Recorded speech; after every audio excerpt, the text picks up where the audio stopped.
and like, no, F you. Like, I'll say whatever I want. Departments and, you know, the alphabet boys and all of them, they need to take a look at their practices and what they've done in this country. Alphabet boys sort of veil over the truth, usually for profit. Rape, steal, kill. Hey, love, yeah, I know I love my money.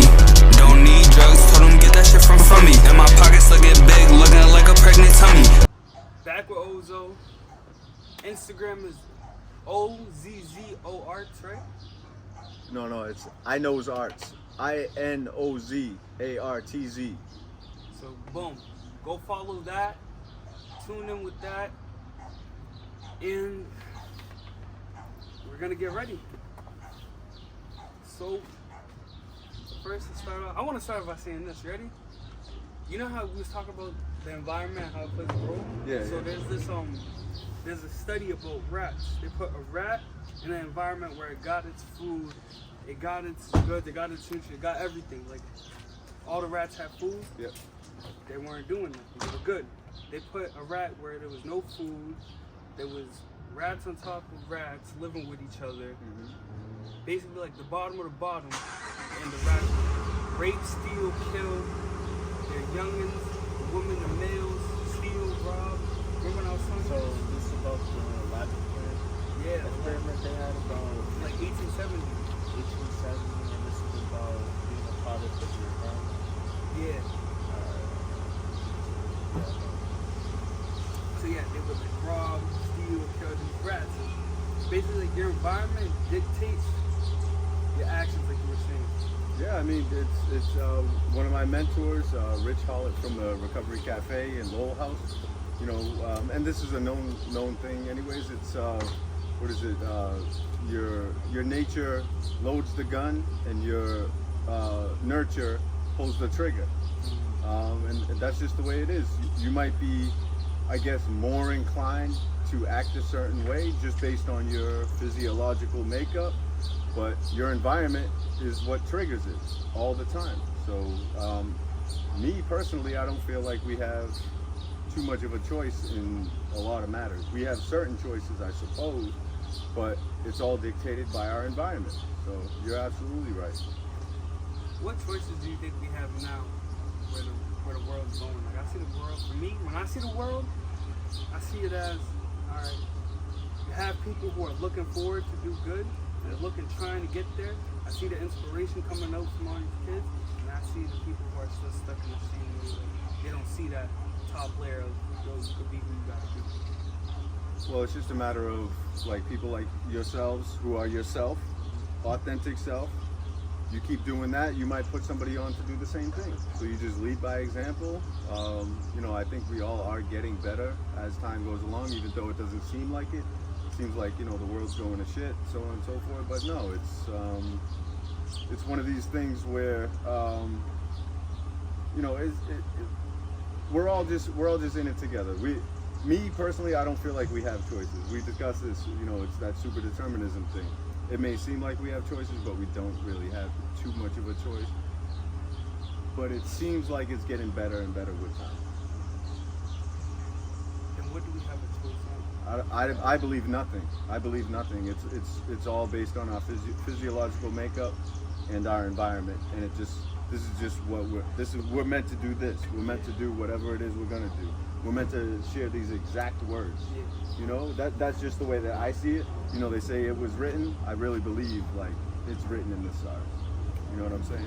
That also goes back to something we said before. We have all the pieces to the puzzle, but we choose what's the picture. You know, when you said that, I don't know if I said that correctly, but that reminded me of what you were saying. You have all the pieces to the puzzle. Yeah. It's just, how do you want your puzzle to look? Exactly. Pretty much pieces to fit. Yeah, exactly. It's like Mike Tyson always says. You know, he said, you know, when he was training, you know, I knew everything. I just didn't do everything, and that's why I need a trainer. You know what I mean? So it's one of those things. We all know what we should be doing, but we just don't do it all the time. You know, it's sometimes easy to do the quote unquote wrong thing. But even the wrong thing kind of leads you to the right thing. So was it the wrong thing? Not really. I don't know. I see it as the right thing because it happened. So it was meant to happen. As bad as it might be, you know what I mean? In at that time. I don't know. It's just a philosophy, really. It's like, is it the wrong thing or is it the right thing? Like, I think I say, okay, well, it can't be wrong or right. It's just, this is like life. This is how it's supposed to be. Like you said, to go back to that too, it's how it's supposed to be. But if I didn't have my dark days, will my good days ever appear? So that yin and yang symbol where it's, you gotta take everything together. Yeah, it is what it is. You know, as Bill Belichick so eloquently says all the time, it is what it is. I mean, what are you gonna do? People wanna, you know, and myself included, react emotionally to situations when you don't need to be. It's just take it for what it is. Make the next best move to whatever you feel as though that is. You know. So it's really that simple. You know. I believe it is. I don't live by it all the time either. You know, I fly off the handle, not too much anymore, but you know, I have my moments where, you know, I'm pissy and, you know, with the way things are, you know, I'm in a tough spot, but hey, it's not going to be like that forever, and I know that, so just keep going. When in that tough spot, I see a lot of young men, that's, again, I'm around a lot of young men, a lot of people my age, I see them all, they're not in a tough spot, but mentally, they're tough on themselves. Where do you think that's going to lead them? It'll just lead to inner strife, and I have that as well, but I come around to it more and more because I recognize it for what it is, you know, it may not lead to, you know, disaster by any means, but in my life it did, you know, but that was a long time, you know, it took a long time to get to the quote unquote bottom, but yeah. You got any questions? I got what you call stage fright. Stage fright. I mean, I know we're among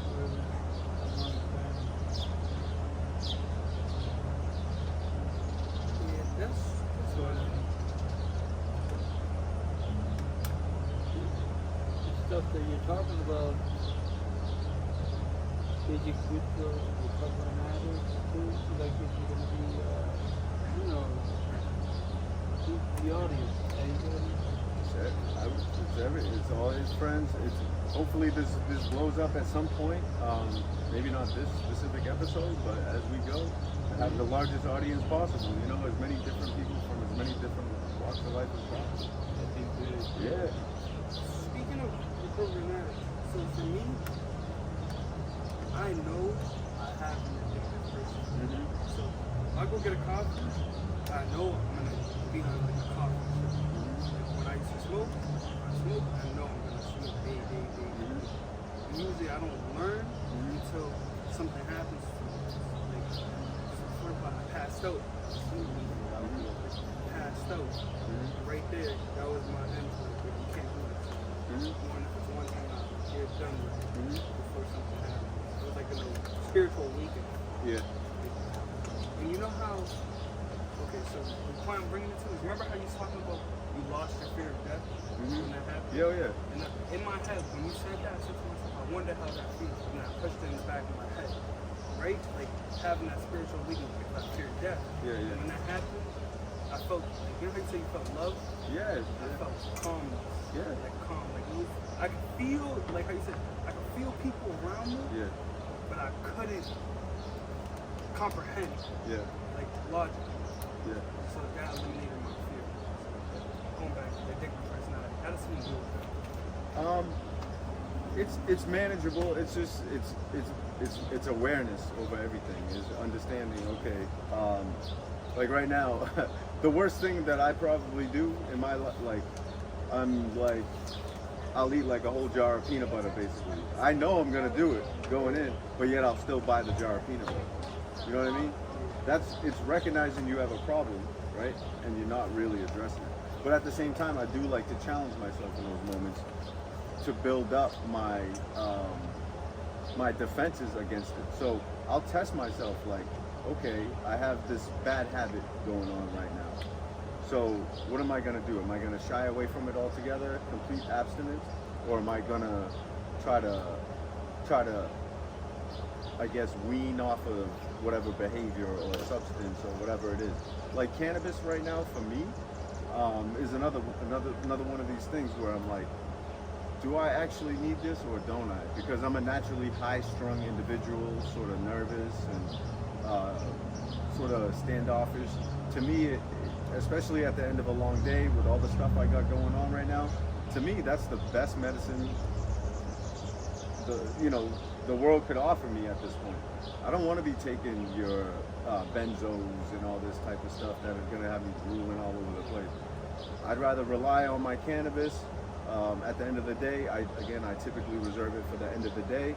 I'll meditate, like Mom was saying earlier, to kind of calm me during the day. But at night, I like to light up a little bit and just, tranquilito, But it's one of those things. It's like,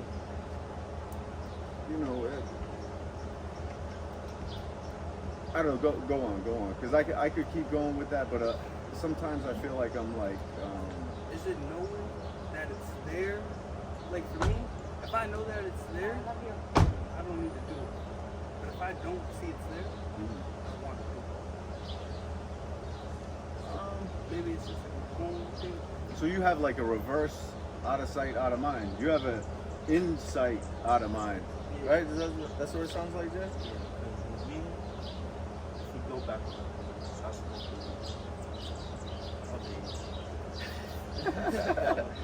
Make that clear. But at first I used to smoke blunts back to back. Yeah. Now I'm able to just smoke here and there. Yes, I might be around for weeks. I may be not Yeah. I just smoke yesterday. Yeah. So I usually smoke at night or around this time. Yeah. But how can you say, let me take it back to this. Do you smoke alcohol? Daily, but that's the thing too, though, is like us even talking about it in this vein, we're actually giving credence to the idea that it's a bad thing. It's not a bad thing. It's a natural thing. It's one of the more natural things. Again, if it was federally legal and they prescribed it at the hospital, do you think people would have the same sense that it's bad? Exactly, and it's going that way. As soon as it's legalized, the pharmaceutical industry will get a hold of it, they'll start prescribing it, and then it's going to be a miracle drug that a lot of doctors are going to prescribe. The same doctors that are calling it, somehow bad in some way, shape, or form. So there's a negative connotation, and we're even doing it to ourselves. You know what I mean? A little bit right now. It's like saying, oh yeah, well I only do it then. It's sort of like, again, it's giving credence to the idea that it's a bad thing, and I really don't think it is. I think it's sort of given a bad rap, and it has been. And honestly, even like the name marijuana was brought up. It's a racist term. It's cannabis. They put that term on it. They used to say like it allowed black men to rape white women or something. The whole reefer madness thing. That I don't even know what years that was, but they tried to paint it in such a negative light. Why? I don't know. I don't know if there was a pharmaceutical lobby back in those days or something, or they were just trying to lock people up, or I didn't know what their agenda was. But they were successful because they're still in our heads. They're still in my head, trying to think of it as a negative thing. I don't think it's a negative thing. If anything, it's positive. It has far less side effects than all these drugs that they put people on, psychoactive and otherwise, for all kinds of ailments. So I feel like it's underprescribed. They should be weaning people off of these other things and somehow getting them on cannabis, and that's just my opinion. I agree with that. I mean, they try to take something good. The ancients used to use it. You can see it in their textbooks and stuff they used to talk about. I feel like they try to take a good thing, pose it as bad, so we don't fix ourselves. They want us at the lowest. I don't know, Jay. Because I could go deep. I could switch this conversation around and like go deep. Like even with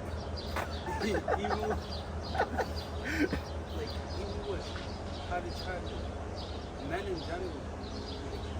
If I try to say something, and I'm just trying to have, like, men can't be men.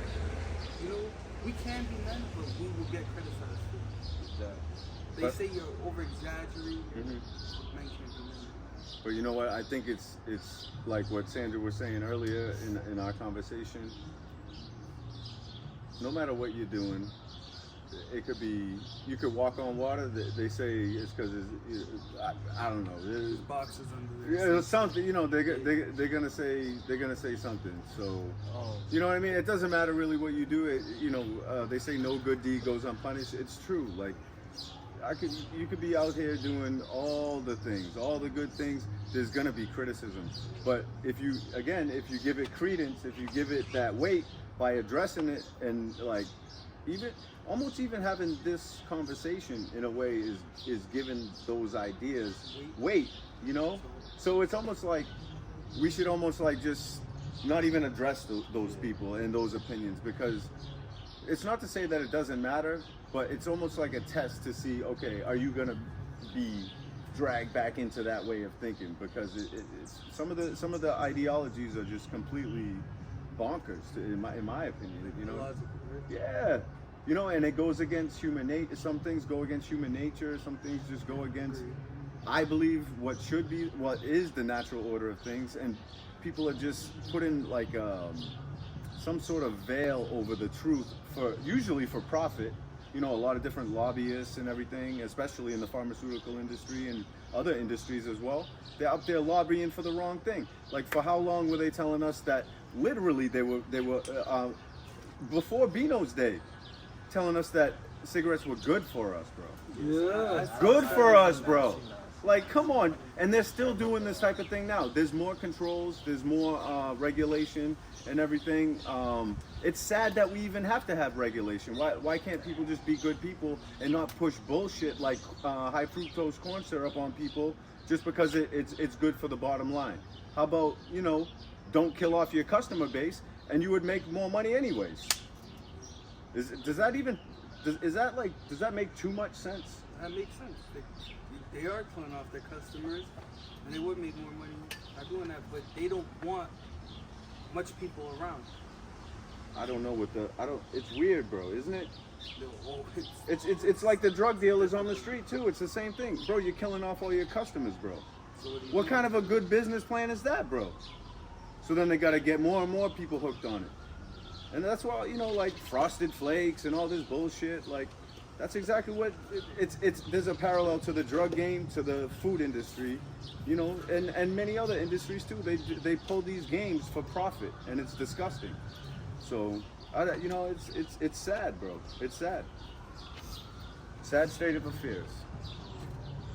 And then I say to myself, well, the world wouldn't be the same if we didn't have the evil versus the good, right? It is wrong. At points, you're gonna have people like that. Now it's how do you make sure those people don't rise to power, you know? Mm-hmm. Yeah.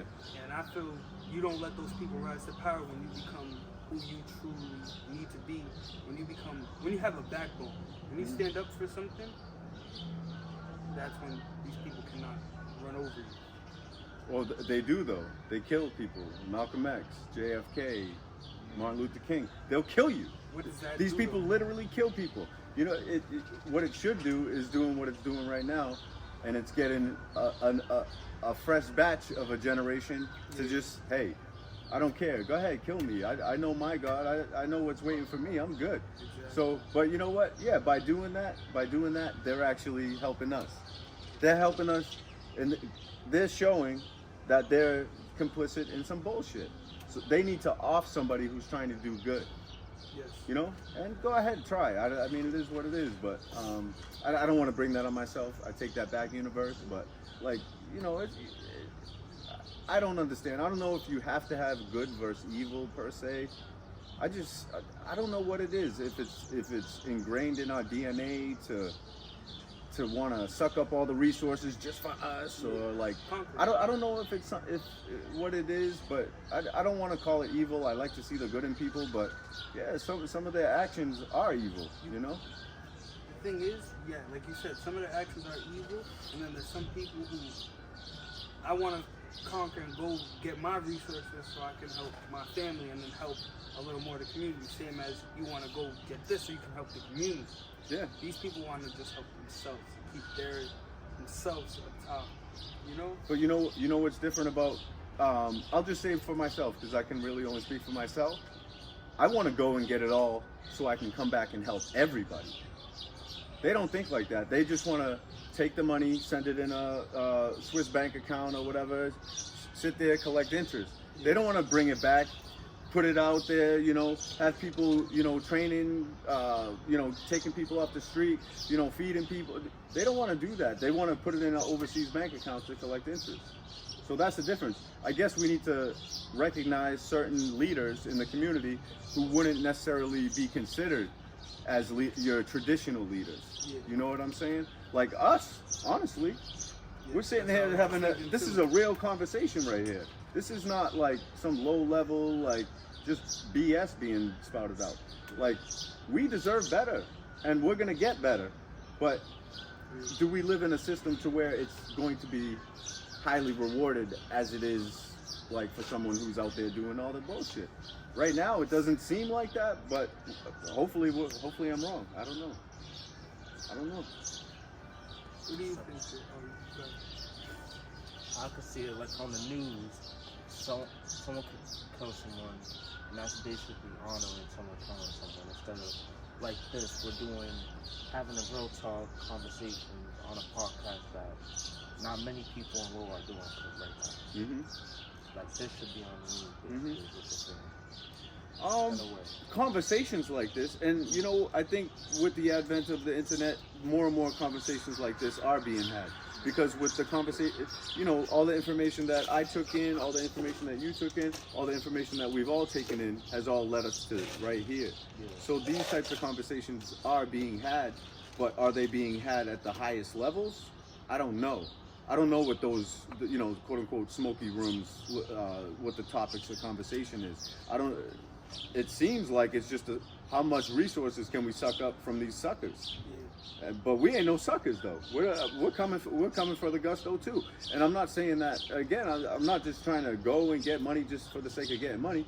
No, I'm trying to get money so that I can help myself and others grow as people and move our society along in a way that, not that I see fit, but like just in whatever way that people want, just so long as it's good and nurturing to them and the people around them. Like this concept is so easy, right? Like why? Like I don't understand what the whole, us versus them, makers versus takers argument. Like, oh, I have to get it before he does. No, we're all sharing in this together. Like we could divvy up the resources so everybody had a beautiful life. No. I heard a fact the other day. Angela Davis explained it very well. She said that she said individuals, I'm not sure if this is true. I'll just go and say that it's the 8 families own 50% of the wealth. That's an enormous problem, bro. That should never be. I don't care who you are, even if you're doing great things. That much money should not be 8 families. 50% of the wealth in the world. That just doesn't even sound right. Like the and like what's the Walmart? Their family name? I forget. BlackRock. I don't know all of it. I've watched a couple videos on it. Like I think it's the Rothschilds, Yeah, the Rockefellers, yeah. the Masons. 13 blood families, which is all of them together. The Masons, You're not talking about the Freemasons, right? yeah, I'm talking about the Freemasons. I think there's a big misconception about the Freemasons. They're just a group of people, and I think there's been disinformation thrown out about it's a club. It's their ideologies. It's more of like a social gathering. From what I've gathered from being around these people, they're people from all different walks of life. People want to brand them as evil and this that. I don't think so, but not at all. Like they're the opposite of that altogether. Like I believe they've just been given a bad name. Just like a lot of different groups, we'll just call them street groups or street clubs and stuff. Why do you think these things are in existence? Because of the way we've been treated, bro. We had to band together to, you know, or whoever, or you know, whatever street groups we'll just call it. You know what I'm saying?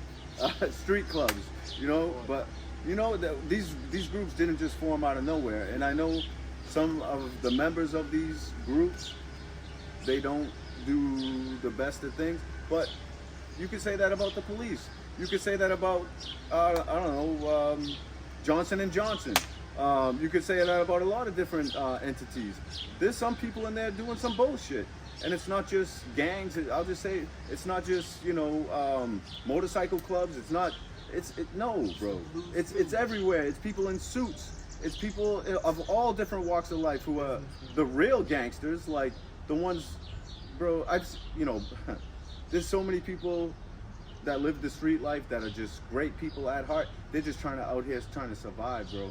And I think there's a certain, I don't know if it's a coordinated effort, but it does seem like it, to demonize people like the Freemasons, to demonize, I'll just say, the Hells Angels, or demonize these groups of people.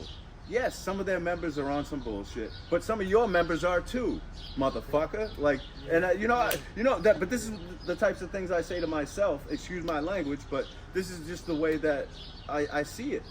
Like, these people are out here doing the same damn thing, but they have the power, so they don't get in trouble. See, I come like to this point, to go back to that, when you say you got these groups, and they're trying to gather, to take back to the other point, they're trying to gather all these fucking resources to bring them here, right? They bring them here, gather them. So then when they gather them, but I'm losing my train of thought, but it's gonna come back. When they gather them, like we have a group right now. We could call this a group. Yeah. We can call this a group. And we're trying to get to the highest of levels to help in the ways that those members of the other groups, the ones that are bad, not per se all of them, but the ones that we were talking about a couple minutes ago, we're trying to get those groups. We're trying to get to the highest level so we can help. Like, for example, Andrew Tate, he's at the highest level speaking about this thing, but they're shutting him down. So there's people out there at the highest level trying to speak, but their mouth is getting too shut. Yeah, and you know, and we touched on this a little bit on the last episode. I really, you know, I don't want to like give myself so much credence to say, oh, you know, I'm so great that these people came after me and kept me oppressed, but I think it's true, man. Like, I don't know if it's, you know, my look or the way that I engage, or, you know, just my ability to like bring people in from different walks of life, because I'm involved. Like, I really truly believe there was a concentrated effort to stop me from being the man that I am today, and they do this to a lot of people. They have dirty mind games. They play like little things, and they're doing this to children, bro. Like, they're legitimately doing this to children. And I hesitate to talk about these types of things because it seems like, oh, a conspiracy theorist. No, there is a force out there that is spitting bullshit at people. I don't blame the people who are under the spell and who just regurgitate the information. I blame the people who are spouting the information from the top, and they know it's bullshit. Like, just like the cigarettes thing, like, oh yeah, cigarettes are good for you. You know, knowing it's bullshit just to make a buck. Now, what just happened a couple days ago? We'll say this: told in text. Told in text, knowing the bullshit, but not saying the bullshit. I'm not gonna say whose name because again we went over it. But told in text. If I said someone told you something, right? Say I said someone told you something, but they texted to you, you would understand. Like, you get what I'm saying? Like, what do you mean? I'm sorry. You wanna explain? So say if we're having a conversation. Hi, you know I texted Jay, hi, how are you? Yeah. And I said, oh, you asked me, did I tell Jay, hi, how are you? Oh, okay. So I texted Jay. Yeah. But you said I told Jay. Same Does that thing. make sense?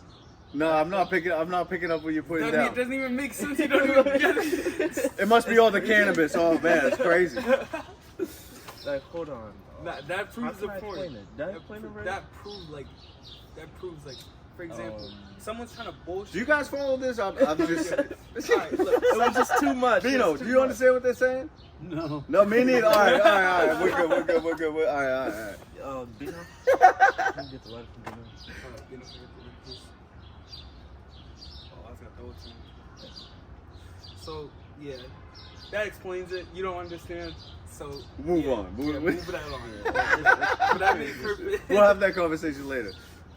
I can't even. Yeah, you know, when you forget something, you tell yourself it'll come later. And it usually does. Yeah. You remember whatever it is you We'll need probably to. have the conversation later on in this.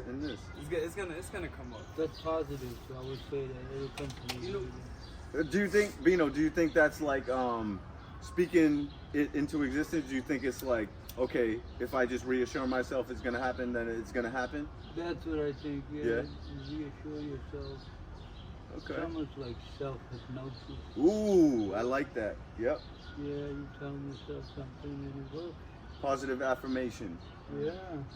I used to listen to subliminal tapes like crazy. Uh-huh. Yeah, and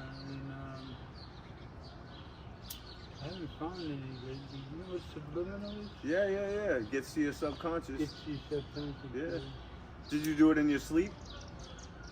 I did it awake Uh-huh. and asleep. Oh, okay. But I mean, it was harder to do it asleep.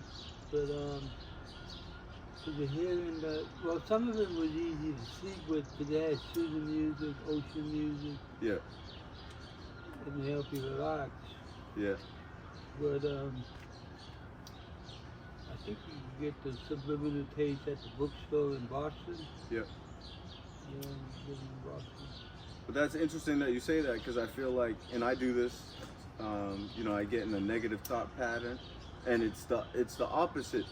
It's still the same concept, the self-hypnosis, but you tell yourself, oh, I ain't shit or whatever, then, all right, you're gonna act like you ain't shit because it's self-hypnosis, right? Same Yeah. concept. Yeah. I see, and I tell Jay this, and I told my mom, Sandra. Hi, Sandra. So, I told her. I identify as white.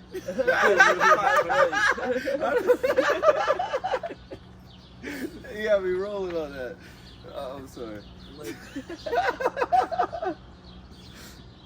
if y'all don't know, you gotta tune into the videos. So I see this thing where it's like this negative thought. Sometimes it happens to us ever so young. So when the negative thought comes, it comes. But then you have to be conscious enough to take that positive thought and redirect that negative thought. So it comes this way, and then you're gonna get that negative thought again because it's not gonna stop. It's gonna be a habit. You gotta be conscious enough and make the conscious positive thought a habit, and then it starts to come. Yeah. I started to do that with the things I was learning, and now I did it like, damn, I'm so I didn't think correctly in this right moment. Yeah. And I started to say, and now I just do it. Yeah. It's like I know it the back of my hand. Yeah. It's repetition, right? Yeah, that's one way to fix any negative thoughts you have. Yeah. I feel that. What's up with this book that you were reading? I didn't watch the video. It's a leadership book. Can you tell me a little bit about that? 5 levels of leadership. So this is by John C. Maxwell. And I'm gonna go through the 5 levels on a basic standpoint because I'm not fully in the book, so I can't really speak about it. I can only speak to the second level. So the first level is position. Like you see a manager, he's very mean to his co-workers. He's in a positional mindset. Just because you have the position, you could see this in a lot of politics too. Just because you have the position of the leader, per se, yeah, they have to listen, but they don't look at you as the leader. That's why they go behind your back, that's why they sneak. So position is the lowest of the low. That's the first one. The second level is relationships. Once you start to build relationships, you open up the gate for positive influence. When you open up the gate for positive influence, it's a connection with trust. So then they start to trust you and they look at you like, okay, leadership. Mm-hmm. The third one is productivity. Remember how I was saying lead by example? Mm-hmm. Productivity. You can't tell somebody do work if you're not doing work. You have to lead by example. You have to lead with what you say. Yeah. And the fourth level of leadership is getting people up to the third level. So bringing people with you. Yep. Bringing them to the third level. And then from the third level, you get them to the fourth where they do that to somebody else. Okay. And if they can do that to somebody else, all the way up to the fourth level and get them to bring another person, they're at the fifth level of leadership. Okay. You know what I'm saying? So you have to be able to get to the point where you've already trained others and they're training others, and you're kind of just sitting back with the mojito on the beach because your life work it's already going in every direction. And those people that come up under those people will do the same thing, and it just, you can't stop it. That's what it sounds like. Yeah, positive. You have it all correct. A positive snowball effect. Awesome. That sounds like a great concept. You haven't gotten through the whole book yet? No, I'm halfway done. And one thing I really want to say about this book is treat people how you want to be treated was the things that stuck out to you the most. Treat people how you want to be treated and lead by example. It sounds like an incredible concept. I don't think I'm being negative by saying this. I actually think I'm being positive. But I think people are taking these exact concepts, attaching these negative things like the smoking cigarettes, and they're teaching the next, and they're doing the same thing just on a negative tip. And that's, I think, what we're talking about. There are two schools of thought, but it's the same methods being used. To me, I think the good is always going to defeat the bad, because people will start to recognize, okay, this is good for me. So, hey, if it's good for me, it's good. It's got to be good for other people. Yes. You know, not every little detail. Everybody's life is going to be different, but It's gonna prevail. yeah, the good is ultimately going to prevail, and we're always going to get better. And I was actually referencing, I made a pretty profound point to myself, talking about the tossing the shit out the windows. Remember we talked about that? Like, that's where we were as a society way back when. You know what I mean? Like, but at some point there was at least a few individuals that came along and said, bro, like, what are we doing here? You know, this is causing disease. This is disgusting. It stinks. Like, you know, but then it, like, people started to wake up to the fact, yeah, like, oh, but this goes for anything, you know, and people are twisting these methods and using them for nefarious purposes. And that, to me, is disgusting. I understand what you're saying. Like, someone came in and said, this is wrong, and was that leader of that generation to say, this is wrong, and everyone followed. And now people who are using it for disgusting things are being like, this is right, do what we say. Yeah. You know, there's certain politicians, I'm not even going to name names, but I feel like they're drumming up a lot of hate and everything. You know, but you don't need to call them out, they call out themselves. People only have two choices, you know, in the matter. And I'm talking presidential stuff, like, and some of them talk a real good game, but they're taking money from, you know, certain companies and everything, but they're doing some other stuff in the back rooms. I'm kind of going off on a different track a little bit, but I feel like, I do feel like, you know, there's this general thing where people are all too willing to push bad messaging. Like, for me, like, sometimes I'll freestyle rap and it's crazy. But I don't want to, like, put the stuff that I'm saying, I'm sort of just regurgitating it, and it's things that I see in my environment. It's not always like the best message, right? So I don't know if I necessarily want to start recording and stuff, because I don't want to put like that, you know, you know how music is, you know. You being a poet. Yeah, I want it to be more like what do you call it? Conscious, you know? Yeah. But like right now, when I'm freestyling especially, it just comes off like, you know, oh, I got the rubber grip. Man, I don't got a gun, bro. Like, what am I even saying? I'm just regurgitating the messaging that I hear. So you know what I'm saying? So I don't want to even buy into. I don't want to feed into that narrative. You know what I'm saying? So as soon as I sort that out, y'all are gonna hear me, like, for real, because it's crazy. But that's another story for another day. But people are all too willing to go down that path, knowing damn well their messaging is damaging to a lot of people, and they're just doing it for a very specific segment of society. I'm gonna hold myself accountable here. I was rapping about things I've never done, rapping about things I've seen, I said the same thing. rapping about, and I want to say whether I'm talking about money, the things I like, or the things I've really done. Like this podcast will probably be in the song, right? And like having good talks and stuff like that. That's what I want to say on this, but make it to this new generation of sound. I think it's difficult because we're programmed. We're all just we're computers. Our brain is a computer, basically. You know, with electrical charges and all. Like, we've heard all this stuff. Like, it's just bouncing around, especially freestyling. It's just coming from somewhere. It's not me. Like, it's just happening. It just goes off. It sounds great. It's catchy because that's the rhythm that we're used to. That's the cadence that we're used to. I don't want to be on that super like aggressive negative tip anymore, you know? Yeah. But you know what though? Now that I say that too, sometimes you have to exercise that part of you because we all have it. You know, we come from warriors. Otherwise our gene pool wouldn't have made it this far. We come from fighters, each and every one of us. Otherwise, again, we wouldn't be walking around.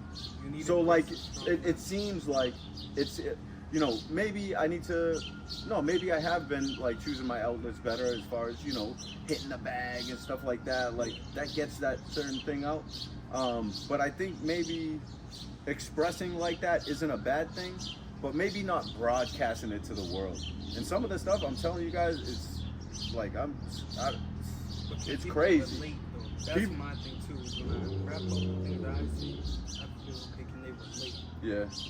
yeah. They could relate to you. Again, you know your message. You don't want them to have that message. So I get what you're saying. But also, what was that, Bino?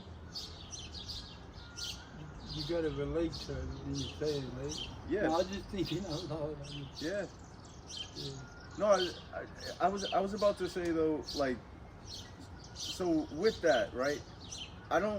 When I'm making anything artistically, whether it's drawing or one day it will be rapping, whatever, like, I don't necessarily want to be like, oh, let me try to resonate with so-and-so, this group, that group, the other.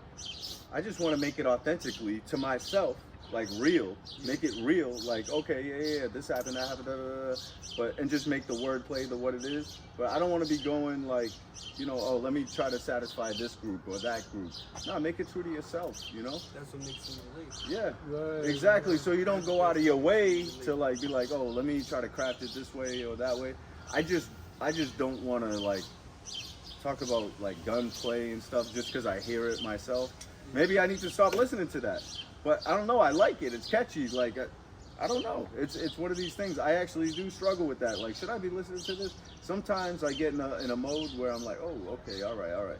And I get in that, like, I don't know what it is. It's like a primal thing. Like you know what I mean? Like that thing. Like I'm not even like, I'm just like here right now. I'm experiencing this. This ain't me. Like I'm just sort of wilding out. I'm in that zone. You know, like if you're in that zone athletically, especially. But I think you do have to express it, but there's ways to express it. Like, I don't want to be, I don't know, I do question it though. I question how I get there. Like, I believe you can hit that primal thing without listening to, you know, all the disrespectful towards women, like super disrespect, like not even like calling the bitch, whatever, not even, you know how harsh it, you know how harsh, some of the stuff, it's absolutely ridiculous. And you know what, some of these guys, most of these guys, they're from the street. Like, they've been through it, but you're not going through it anymore, bro. Like, you're not going through it anymore. It's just, this sounds like some cracker shit coming out of my mouth. But honestly, the messaging, I think, in the music overall, it's got to change a little bit. Like, you have to grow out of that, I believe. That's what I'm going through right now, at least. I'm having a conflict of conscience, even though my stuff isn't out there. Like, it's still out there in the universe, right? Like, I'm still putting it out there. I'm still letting off that energy. I don't like that energy that I'm letting off when I'm talking about all that crazy shit. It's sort of funny. Some of the stuff is, like, sort of funny and stuff. Like, you know how Eminem says some really fresh, like, like oh how like disrespectful stuff, but it's artistically, it's so, the wordplay is so intricate and so profound that it's like, okay, like I'll listen to that anyways, even though it's straight like trash language, you know. So it's it's an inner struggle that I have, like, is that the authentic me though? I think it is, because it's straight off the top. So is that being authentic? Maybe it is, but it's still like it's trash language. It's this conflict of it's a conflict. The consumer base. What are you consuming? That is like you Causing just said. me to say, That. yeah. Now you could do an experiment where you don't consume it, listen to something else, and then what are you gonna say? I think I'm addicted. I think I'm addicted to that disrespectful, that F you attitude, because you've been told you're less than all your life. So no, you come out swinging like, no, F you. Like, I'll say whatever I want. Yeah. Like, you're not gonna tell me nothing. So that's the general attitude. So I get it, bro. And that's that. See, I just got goosebumps, because when they oppress you, when they suppress you, when they lock you up in a cage, bro, and tell you you were wrong when you were absolutely in the right, and then beat you down some more, and then beat you down some more, you tend to come out swinging in some way, shape, or form. And I sort of do. I do it with my words. I do it with my pen. I'm not going to be aggressive in real life unless you put me in that ring, unless you release the tape, please. You don't want to release the tape, though. You've been dodging me for 6 years. You know who you are. But anyways. It's crazy. So, speaking of the woman, too, like, me and my brother... Thank you for bringing this part of me out, because I would not say this type of thing. Because I'm talking about my own situation when I'm talking about, you know, beat you down, beat you down, beat you down, beat you down some more, beat you down some more. No, they did this to me. Like, I don't know if they were trying to ruin me, but they made me, bro. So thank you. Thank you.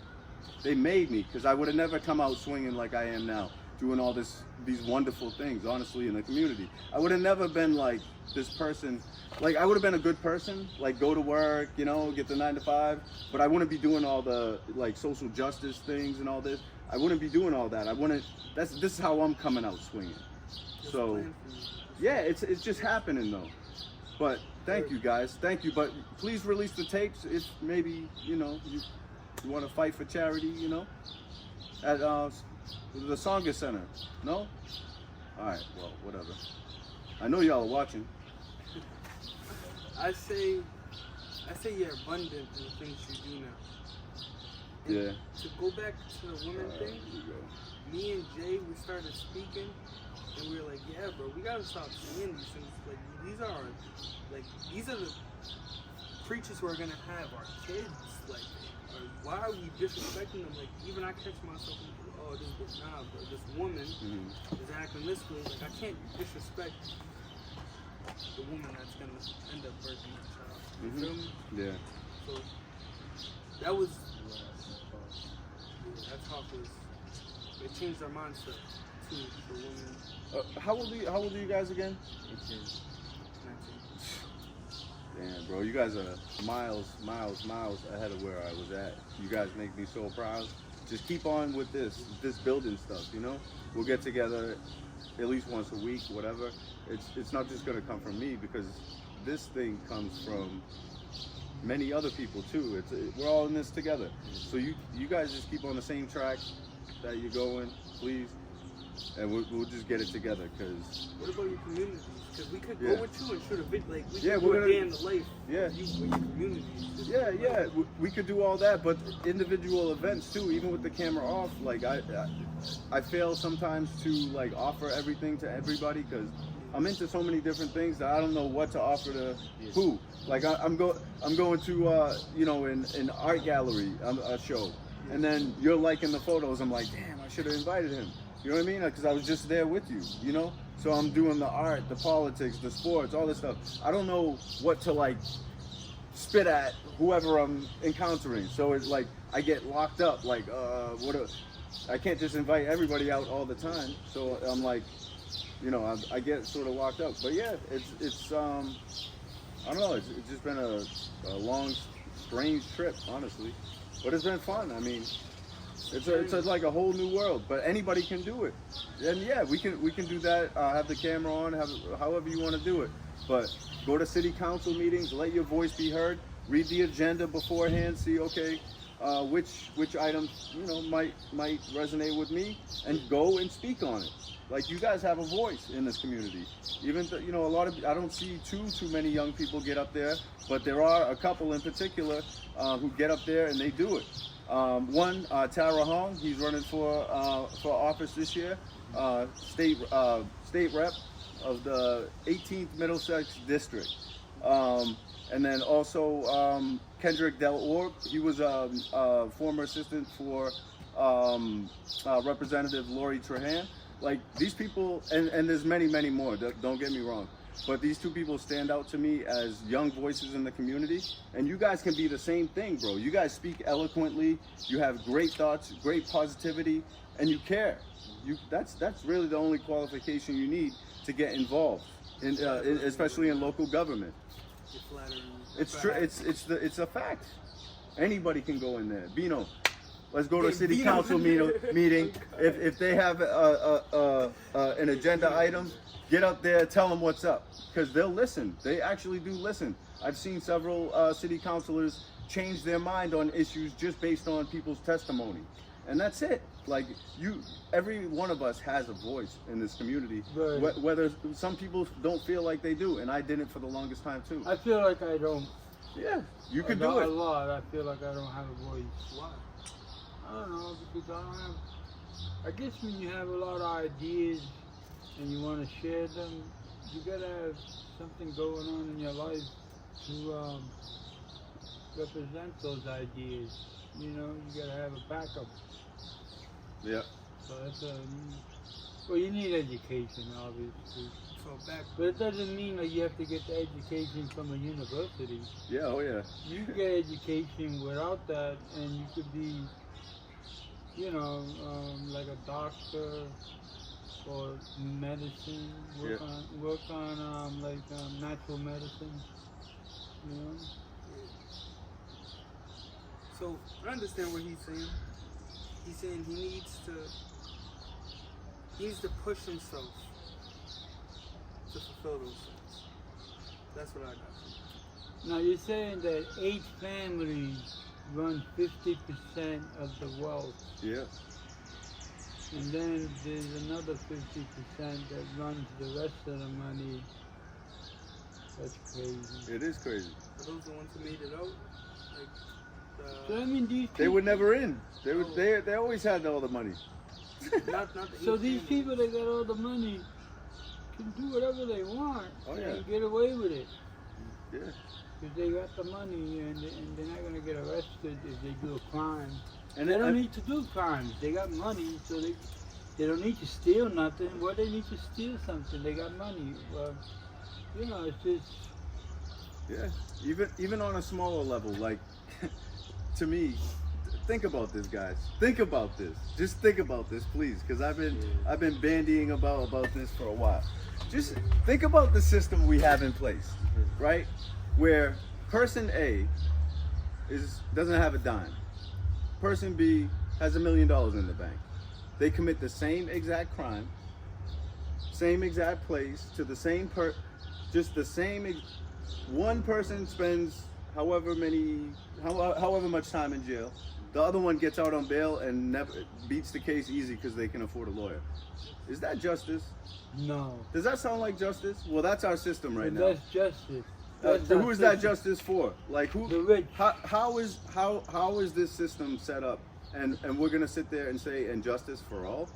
No. I stand up for the anthem, but I don't put my hand over my heart and all this, you know, because I'm not saying those words. There is not justice for all. There's not even justice for some, because the way the system is designed, like, you can commit the same crime and because you have money, you get off, and the person who's poor gets thrown in confinement. Come on, bro. How does that even logically make any sense? And how do we keep propping up a system that persecutes people for being poor? That makes no sense. Oh, you're poor, so let me make you more poor by fucking locking you up. Even if you got a little something going on, you're gonna come out to nothing because you're gonna get evicted. You're gonna lose your car. You gotta start all over again just because you made a mistake or whatever. But person B, they just get off because they got money. That's not this. No, this is not an okay system, and there needs to be like some sort of overhaul of the legal system and a lot of other systems. I could go into other ones, but this one seems to be persecuting certain people but not others. And it transcends race and everything, but more often than not, it's black and brown people who are affected the most. And we all know this, the numbers say this. So what are they trying to do? And who is trying to do it? It's a racist system that's been set up from the beginning. The quote unquote founding fathers. They ain't my father. I ain't calling nobody my father. Are we putting ourselves on a Excuse me, I'm sorry. I get a little, you guys get me going, bro. Are we putting you know how you said you don't want to speak that because you're putting yourself on a lower pedestal? I will not. I know it's a racist agenda, but they could be as racist as they want. I'm a rise, and I don't think it's justice because at the same thing, they get a lawyer that's on the other team. You get what I'm saying? Yeah. They get a lawyer this guy's paying big bucks for this lawyer and getting them money, and they're gonna go give us a lawyer that plays for the opposite team that they're going against. I don't even know. I don't know which lawyers I don't know whose team any of them are really on. They're just products of the system. So they're victims of the system. But they profit off of it. They profit off of it. Team system. We pay into it. They profit off of it. So I don't know. Yeah, team system. That's yeah. It's team system versus. I don't even know. We're just, I guess, population. They're victims too of the system though, because their mindset is all fucked up because of it. They think they're like Superman. Some people are agents. Better who than. don't even know they're agents. Agents to themselves. Yeah. Yes, like, Matrix. We're all agents. We're all agents. to some agenda. Yeah. But they're agents to the system. The Yeah. big system. The system as it is. We're agents to our own system and the way we want to see it. And I guess everybody is to an extent. Nobody's gonna like the system as is. You know, there's always gotta be tweaks. But this, I mean, come on, like It's gotta be perfect for everyone. that doesn't make sense. Like the legal system as currently constituted. Like, I don't know. It just Not just. not at all. Not even close. This isn't like some profound legal argument. It's just common sense. That's how I try to justify them giving a lawyer to our team. And yeah, you go. There's some lawyers out there who don't even like. I've seen this with my own brother in a legal standpoint, where this lawyer was having dinner with the other lawyer. Yeah. You're acting buddy with this lawyer, and you're going against everything this lawyer's saying. Yeah. How does that work? So, I don't know. So that's where I seen it was They have a working relationship because again they're products of the system. We are too. It's just we're products of, or some of us are products of, like the legal system on the other end. It's just I don't know. It's we're victimized and they profit off of it. You know, the privatized prisons and all this stuff. Like this system is really it's preposterous. It really is. Like there needs to be true justice across the board. Whoever you are, if there's a penalty in place, sure, whatever, but it needs to be across the board. Another idea that I can't imagine any of us in the hood, if we did a crime, they would tell us, oh, can we pick you up next Tuesday, sir, at this time? Well, they do that with rich people. Like they'll commit a serious crime, and they'll arrange a time to go and pick them up. What the? They would be knocking down the front door. I was gonna say knocking on. They would be knocking down the front door if we did some of the shit that, you know, these people are setting up appointments to go in the back door of the police station so they're not seen and stuff. Man, please, bro. The system's all fucked up. every weakness can be turned to a strength.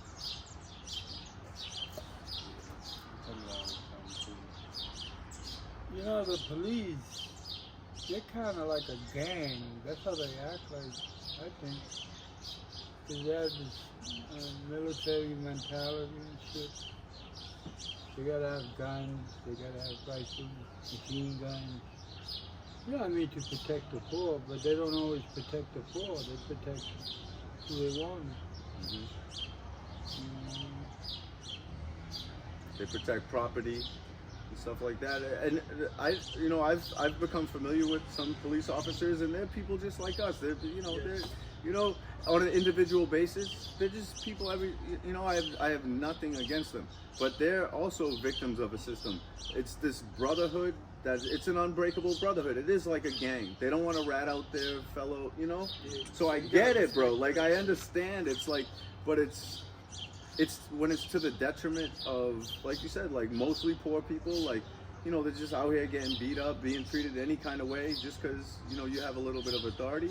That's not right, and they should hold those people accountable so that it reflects well on the departments. Maybe people will start respecting cops more if they held those types of people who did those types of things accountable. Right. And I mean, again, this is a common sense argument. This is not even like some sort of profound thing. Like, just hold them accountable, and maybe people would look at you better. You would have a better public image.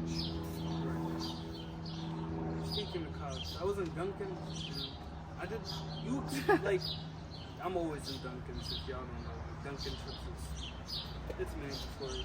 So, I'm in Duncan's. I'm in Duncan's, right? And there's this cop. And my mindset, I already seen how my mindset was when I thought about it, and now that I'm thinking about it, I was looks like a dick. But this regular person, oh, excuse me, oh, thank you. But to me, because I was in the way of the straws, I think he said, oh, thank you, excuse me, grabbed it, have a good day.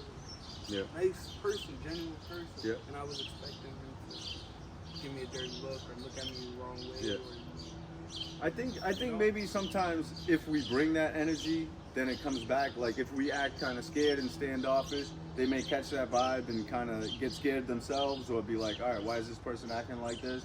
So I think we might, like, there's some sort of thing. Put it upon ourselves? No. I don't want to say that. But when after the things happened to me, that happened, I was sort of like, standoffish and like I maybe mean mugged them a little bit and stuff. But I don't know. I just get a different vibe now that I'm just comfortable in myself, and I'll just handle myself in the proper manner regardless. But I still have that energy too.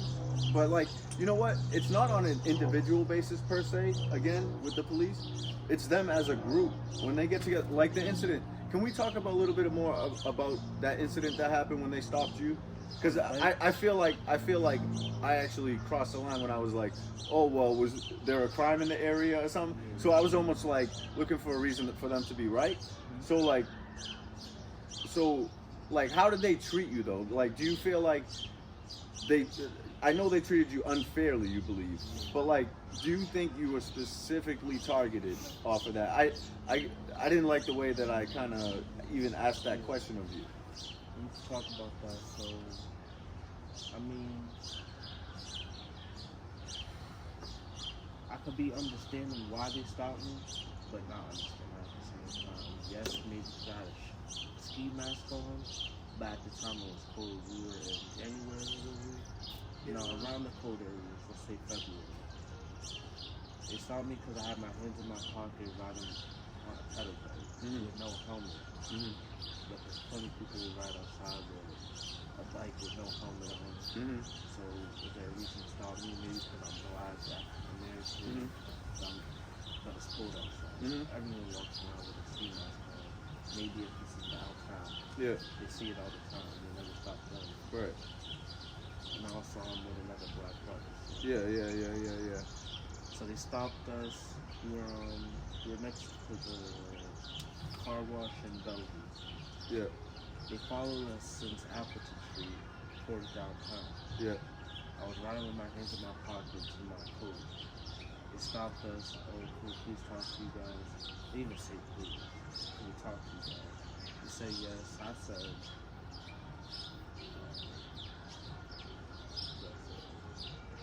oh, why do you need to talk to us? So maybe my composure was off because I already have. No, that's a legitimate question. That's a legitimate question, and I'm sure you didn't say it with an attitude, and you're just not that kind of person. So, yeah. So I said, why do you need to talk to me? Yeah. They had said,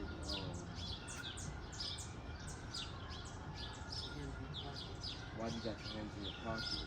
It's cold. No, hold on. I remember he said, why do you got it? I never met her. Did they say it's after or right when they stopped? Right as they pulled up next to us, they said, why do you got your hands in your pocket? Alright, they said, oh, I never seen a person who rides with no hands. I said, you never met a nigga like me. It was crazy. No, that he didn't take that as comedy.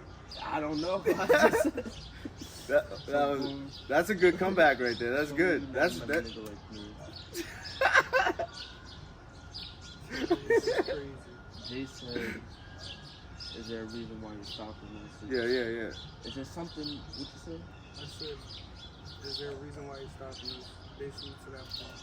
They said there's lots of crime in this area, break-ins, robberies, and he reverted back to the hand in the pocket. Yeah. So once they stepped out the car, they told him, get your hands out the pocket. Yeah. Don't feel safe. I would say yeah, definitely. If you're engaging with it, just don't because you don't want to risk that on yourself. But like the reason why. So what if it's a high crime area? Do you just, like you said, do you just stop anybody? Do you stop Granny if she has her hands in her pockets? Granny. No, honestly, let's just say Granny, she was in shape and like she was riding a bike and she just happened to have, let's say it was Bino riding his bike and his hands in his pocket. Are they gonna stop him too? Yeah. Probably not. That's fucked up. That's fucked. You know what Do it you- is? It's, I think it's because he's dark skinned. You think so? Yeah, They're profiling, huh? profile. A little bit, I yeah. took it as profile. Yeah, I mean, you know what? I was thinking too, like, I say there's a level of fear on that end because, you know, they hold the power. They got the strap. They got all that. Maybe it's fear based on their end too. Like they fear that they see it as a threat or something. Like you said, oh, high crime, and they attribute high crime to us. Yeah. They like put the words together. Oh, there's a, what do you call it? There's a correlation between those two. A brown or black person and high crime area, hands in pockets. Oh, he must have done something. I don't know. There might be something to that, bro. Because why they're not gonna start Bino for the same behavior. Yeah. So that's a legitimate argument, bro. And I like your responses to this. I like your responses. I took that as profile. It makes sense. It makes perfect sense. I feel they use their words to get a reaction, and when the reaction wasn't given, for example, they used their words to get a reaction out of me, and when the reaction wasn't given, it's like a predator. They try to go on to the next person. Yeah. And when that happened, I know Jay, so his composure was held, and he could tell you himself. Yeah. They want a reason. Some people are out there trying to pick fights in a lot of different arenas, right? Like even especially politics and stuff. Like people throwing digs back and forth and all this, right? So I think a lot of people have that like spiteful thing inside of them. But I don't think that's a job where you should be carrying that attitude either, though. You know. So listen, I rewatched that episode, and I'm thinking, but I mean that's a legitimate question too. Did something happen in the area where they're looking for somebody? Because that would kind of say, okay, you know what I mean. But still, no. Thank you for explaining further. That does seem. It just doesn't seem right how they would just. What is the problem? They're too grandiose. Some. How much time do you have left? Let's So see. we don't get here. I got about 45 minutes. I mean, shoot. Make sure it's on too. Make sure it's on. That would be nice having a conversation anyways. Yeah, alright, yeah, we're good. We're good? Yeah. I think they're grandiose. Most of them. I mean, who's to say I couldn't be grandiose to give me a fucking gun in the back? Yeah. Who's to say? Who's to say? Now, if I didn't know the level of leadership, right? That's just a position thing. Just because you're in that position of power doesn't mean you have to listen to you. Now, if you have legitimate causes, okay, respect that. People get too involved in the position in their head and think they made it. Yeah. They don't want to do the work. Yeah. But they want all the reward. Yeah. That's how I feel. I've been there before. Me too. I like my position in life, but I have for a while, and but before I was probably a bit entitled, you know, so I get it. But and you know what, I haven't really treated people the way that I want to be treated per se. I've just been sort of like edgy and stuff, so I can see how that can carry over into a job. But when you're dealing with guns and, you know, you're dealing with some serious business like that, like, that's no way to be. Like, you know, me, I'm just, you know what? I'm reflecting on my own behavior and saying I have, you know, be better type of thing. But I think a lot of people need to take that same introspective view, and especially in those positions where they yield so much power, they have so much influence in the community. You know, they need to take that introspective look too, and especially as a collective, the departments and, you know, the alphabet boys and all of them, they need to take a look at their practices and what they've done in this country to really go out of their way to oppress people and suppress people's words. And they know what they've done. I mean, it's well documented from the COINTELPROs and all this type of stuff. I don't need to go into too much detail. The internet is full of useful information on that. Who's the alphabet boys? Oh, you know, the FBI, the CIA, you know, all that. Like the alphabet you know, boys, all that. The blues, you know, all those. you know, they know what they've done in our communities. Just hopefully,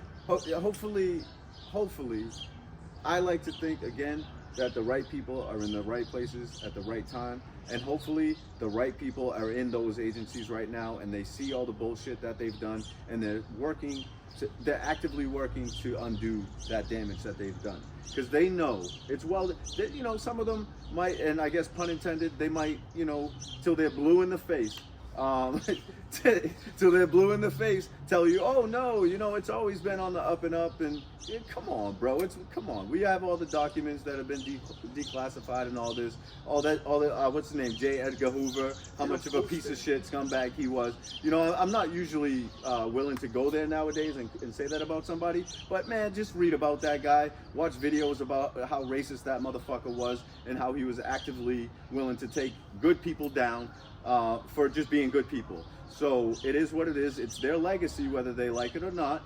But I don't know if I fully believe, but I hope that the right people are in the right places at the right time. And thank you for prompting me to say that. Speaking about, so let's talk more about these communities. Remember how we wanted to speak more about the communities. Jay is probably going to touch on this a little more than me. But the communities, like, community meaning, what's that? You just said it. What my mom was talking about. I say my mom was talking about. Remember, there was housing. Like Coalition for a Better Acre. We were also talking about Thrive, Recovery Cafe.